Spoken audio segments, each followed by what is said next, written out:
questions, anybody, on imaging IT solutions? Go ahead, first out. Yes. So I have a couple of questions regarding the market shares in the US. Press the button, please. Now, probably you can hear me better. At your CMD last time, I think in 2019, you said that you will be able to take around 2.5 percentage points of market share in the US. Now you come up with a bit of a different how you calculate the total market. I think you said $2 billion US. Last time I think you said 800 million, so it's quite a lot larger now. But can you just give us maybe a progress on how you think you have performed during the last 3 years versus the market in the US would be quite interesting, and if you're taking or losing market share, etc. So I can give some high-level concepts. Having not been here in 2019, I won't comment on where we're at there. So the market size reference there was from Signify Research, and it is difficult to size the market. Much of the research coming includes some additional capabilities that fall into that broader enterprise imaging IT that aren't necessarily relevant to us. Overall, by our own metrics, we feel our current market share falls in the, say, 5 to 10% rate range, thereabouts, depending on which metric you're using to calculate it. But again, we're still relatively small with a whole lot of potential to take away from the established providers who are still much larger than us, but trending downwards for sure. Okay, and then maybe a question on the radiology side. I think you have a competitor there named Visage that has been winning quite a lot of market shares recently. Can you just give us a maybe update on how you think you're competing with them on the radiology side, because I don't think they have enterprise imaging yet. Yeah, so it's good to have a competitor, and a strong competitor is the first piece there. So very clearly, we as an organization as a whole have taken them as a serious competitor over the last couple of years. We've done an immense amount of investment internally on product functionality to a point where 2 years ago, maybe there were some places where in pure radiology functionality, we thought that they were a little bit ahead of us. I think we feel confident in saying that we've overcome those gaps at this point in time. So head-to-head on site with customers in procurements, we're not seeing a meaningful delta between the functionality evaluation. I think overall, as I mentioned earlier, so in a world where we're winning half of the procurements that we go to tender on, maybe 2 years ago, the majority of the losses that we would have had would be to Visage. That is no longer the case. So the losses are more evenly distributed and more cost-driven, of which Visage usually is not one of the low-cost providers in any of those procurements. And also to say, to have a bit of self-criticism, just what Fredrik explained, I think we could market that much more, explaining what a true SaaS vendor means for the customer. I don't think our message has got out to the market in the way we would like it to have. So that's something we can improve in. Yeah. Okay, and then just the last question regarding for Fredrik, regarding the SaaS transformation. Do you think that we've seen the most of this already, or will it impact your revenues even more going forward? Because I think you have said many times that growth will, de-accelerate. But I think if you look on the reported figures, at least I don't really agree on that yet. No, well, without making any sort of comments here on the exact numbers, but what I think you need to realize is, okay, so if we were static, if we didn't grow, or rather we had sort of the same sort of behavior, then that effect would have been greater. But if you take into account that we also have an inherent growth in the business, that sort of compensates some of that, right? And also, obviously, this shift did happen already a few years back in Sweden, in the UK. UK has been doing managed service contract for many years. So this is not necessarily sort of happening all over the place. So I think really it is hard to say, but when you consider again that we're growing and we're adding cloud business, then we're adding recurring revenue continuously. So you have to take both those things into consideration when you look at the impact. So that's I just encourage you to think about it in that way as well. Yeah, thank you. Did I see a hand up over here? I think I did before, right? Yeah, I sort of had the same question about US market share, but maybe if you're not losing now to Visage as much as before, who are you losing to? If you could comment on that. When you lose, in the few cases. Yeah, well, so just pointing back to the fact that the majority of the deals that we lose are losses on price. So if you think about the vendors in the market who are competing on price, those are the ones that make up the mix. Could I massage the figures for North America once more? You said, I believe, that you partake in half the tenders and you win half the tenders. Now there are different sizes. Would it be fair to say that you win 20% of the tenders?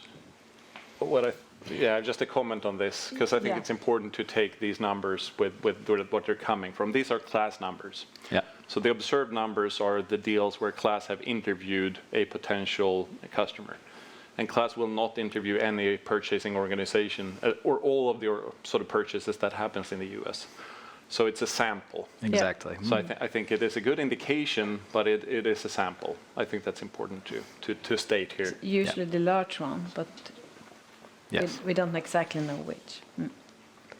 Then a totally different question. I know that you focus on Europe and North America, but still there is a country with almost the same demographic like you mentioned this morning about Italy, and that is China, which really needs an efficient medical systems in the future. Now, in the early days, a company like Electra was very hesitant to enter the Chinese market. Would they re-engineer their machines and sidestep them? That turned out not to be the case. The Chinese rather buy expensive Electra machines than their own copies. So my question is, would you entertain the idea to enter a market like China in perhaps not the near future, but in, say, 5 years or so? I can comment on that. We are in China with education. It's super difficult to sell in China software only.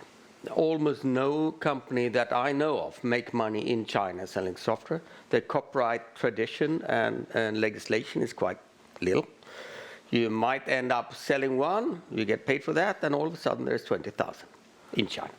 So and that has been a tradition. That's one of the reasons why software-only company, it's also very difficult to get well paid in that culture for software-only. They don't think a thing that doesn't weigh a lot of kilos is worth anything. It's a problem. Now, the education, we sell the big tables. You can sell this, you get well paid for it. But selling software, there is hardly any companies who make money in China.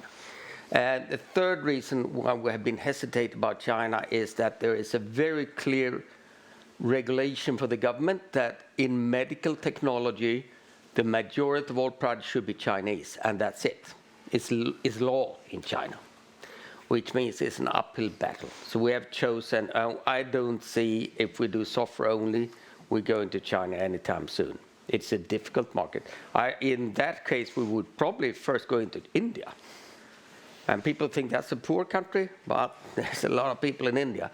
And there is 200 million with an average income above the European average income. So I would say, in my estimation, we first go into India in that case, as we don't sell hardware. Hardware is different. And maybe just a short comment on that as well. I think imagine, and this is not where we're targeting, but we're building organizational capabilities and structures to leverage SaaS, and that's a global thing. It doesn't matter if it's delivered in India or if it's in the US, essentially. But in China, public cloud's also a very difficult thing because they don't have an open internet in all places, which makes it even more difficult.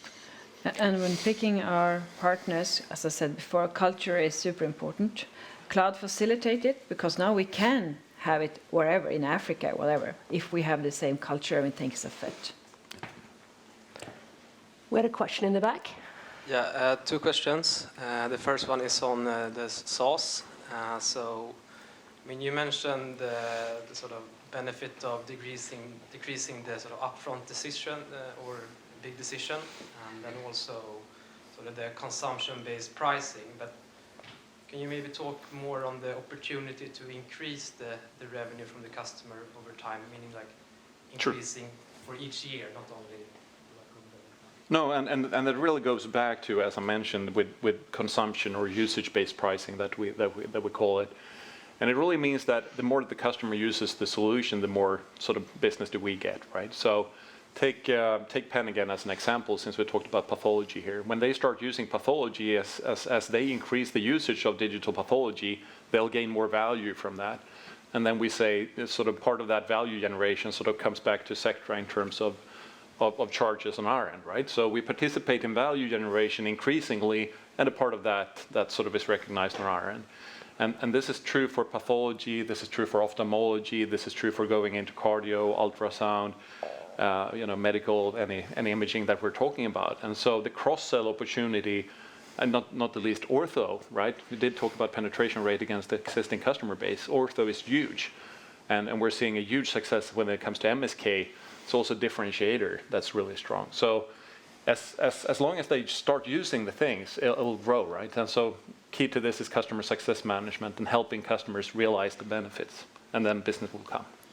And to your comment on the lower upfront cost, remember that what we're talking about is the upfront cost for the customer, that is the combination of software, which was our traditional market space, plus the hardware investment that they traditionally had to make, which was not budget that we were traditionally participating in.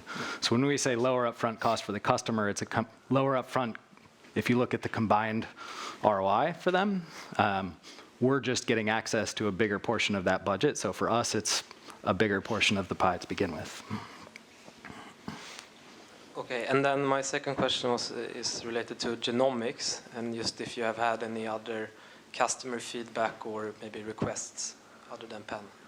And specific on genomics, I mean, it's as Torbjörn mentioned, and maybe we can take that in your Q&A later as well, Torbjörn, but the interest has been huge. Yeah. If we look at RSNA, everybody's interested in, so what is it that you're doing? And there is an unmet need for the production grade solutions. This goes across the old markets, I guess. Everyone is sitting with a problem, UPenn. They have an increase of genomic sequencing 30% per year. They have done it on Excel. And Excel works for 20, 30 patients a month, but not for 1,000. So you see that all over. And sometimes hopefully we'll be lucky on timing on this one, which is very difficult, but there is an increasing need of having industrialization in genomics now. The old ways of doing it doesn't work. Yeah. And the way we said that we can focus on cancer care without having genomics, that's not that trustworthy. But when we have genomics, it even makes more power to that kind of message and the way we work. I'll open up for one final question. Anybody? Go ahead. There's no one else. Coming back to this, the impact from transforming or transition to. Press the button again, please. There you go. This topic on transition to SaaS and the financial impact, would it be possible to quantify how much this has impacted your sales growth negatively? We don't have those numbers. It's as I mentioned, it's hard to say, right? Because there are so many components in this. Again, you're seeing so we don't have those numbers readily available. But again, I urge you to take into consideration when we're talking about this. These are on an individual deal basis, just to make sure you understand the principles applied. But then you need to factor in the fact that we're growing, and so we have contracts where we have recurring revenue that's sort of being added, and so the compounded effect on sort of top line is sort of compensated through inherent growth as well. So if you look at just the top line, but no, we don't have that sort of delta. But if you look at the US deals you win now, what's the proportion of SaaS? Is that more or less 100%? So how this does that compare with 2 years ago, 5 years ago? So 5 years ago, we almost did nothing. Yeah. And this was In what, US. in the US, right? This was what I mentioned before. It was late in the Yeah. US. So zero, essentially. That's not true because we had John Muir and we had Texas Scottish, right? So we had a few customers that we were already running. But essentially zero. This happened over maybe the last year, 1.5. And now I essentially, every deal they're asking for a cloud quote. This just happened over like that. Yep. And so yet we're not yet seeing this. And another thing to just keep in mind, I'm not going to answer the number size, but what happens is beyond the Sectra 1 subscription, there's also hosting fees. Yep. So total deal size is growing. Yep.